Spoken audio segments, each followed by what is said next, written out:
and welcome back to the Story Shack with me, Kath, and Sloppy the Rabbit.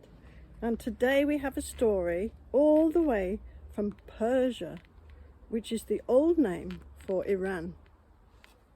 And it's from my special book. It's got some beautiful pictures in it, so maybe I'll show you some of those along the way.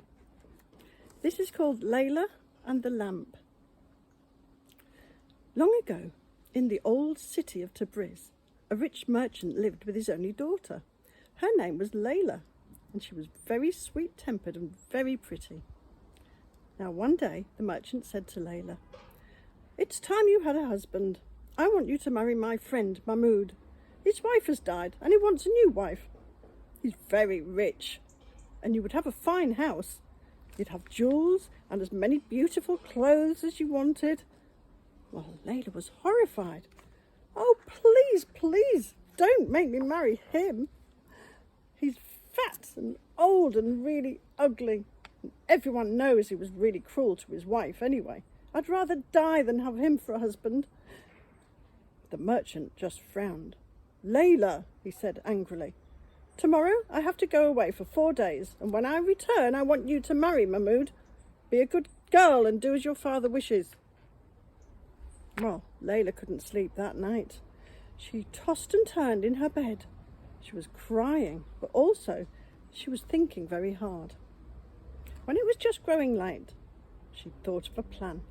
After breakfast, she said to her father, "I would like a new lamp for my room, father. While you're away, can I have one made?" The merchant was really pleased that Leyla seemed to be in a good mood. "Of course, my dear," he said. "I'll order the lamp maker to come to the house. You can have anything that you like." And then he kissed Leyla and he set off on his journey. When the lamp maker came, Leyla told him exactly what she wanted. And 3 days later, the lamp was delivered.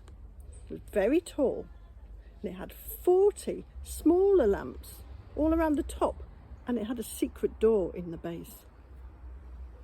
That night, when all the servants were asleep, Leyla crept out of the house.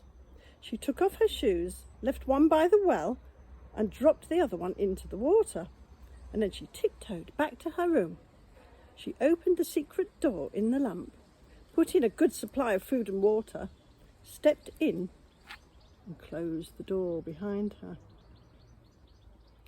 Later that week, the merchant came home, and he called to Leyla, but there was no reply. "Where's my daughter?" he shouted to his servants. "We don't know, sir," one said, shaking with fright.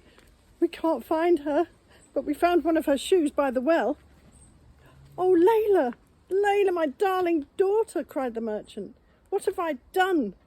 You said that you'd rather die than marry Mahmoud, and now you've drowned yourself." The merchant went into Leyla's room, and he cried and cried and cried. And then he noticed the lamp.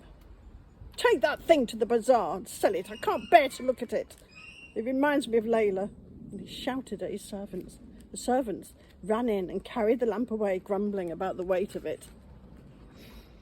At the bazaar, a young and handsome prince strolled among the stalls with his servants. He stopped when he saw the lamp and asked the price of it. And after much bargaining, he bought it and had it carried to his palace. Now the prince liked to eat breakfast alone in his room each morning, so every evening his servants would lay the table with food and drink so that it was all ready for him. The first morning that the prince had his new lamp, he was surprised to see that all of his breakfast had been eaten, and only a few crumbs were left. The same thing happened the next morning. The breakfast was eaten. So that night the prince decided he would stay awake and try to catch the thief. He went to bed as usual, put out the light, and pretended to be asleep.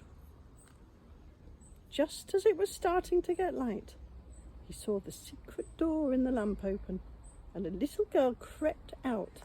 "Now I've caught you!" shouted the prince. Leaping out of bed, Leyla screamed and tried to jump back into the lamp, but the prince slammed the door shut. The prince gazed at the trembling girl. "Don't be frightened. I won't hurt you," he said gently. "Come and sit down. Tell me why you were hiding." Through her tears, Leyla told the prince all about her father and how he wanted her to marry his horrible friend Mahmoud, and how she'd planned her escape. "Well, you're a brave and clever girl," said the prince, smiling. "Dry your tears and let's have some breakfast together, and then we must decide what to do." All that day, Leyla and the prince talked and walked together in the garden, thinking up all sorts of plans and laughing at all the silly ones. And then at last, the prince kissed Leyla's hand and said, "I would like to marry you. Let's go and see your father tomorrow." Leyla was so happy that she could only nod. Let me try to show you this picture because it's beautiful. That's them walking in the palace gardens.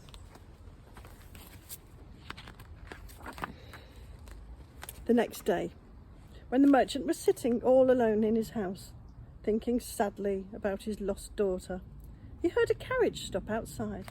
Looking out of the window, he saw the prince helping Leyla out. With a great cry of joy, he rushed to the door, opened it, and flung his arms around Leyla. "Oh, my daughter! Oh, my darling daughter, you're alive! How wonderful! Come in, come in." In the house, Leyla introduced her father to the prince and told him all about the lamp and the secret door. Her father was so pleased to see her again that he forgave her for the trick that she'd played on him, and happily agreed that she should marry the prince.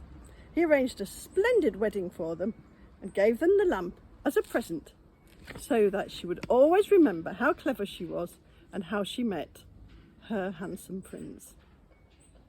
See you next time.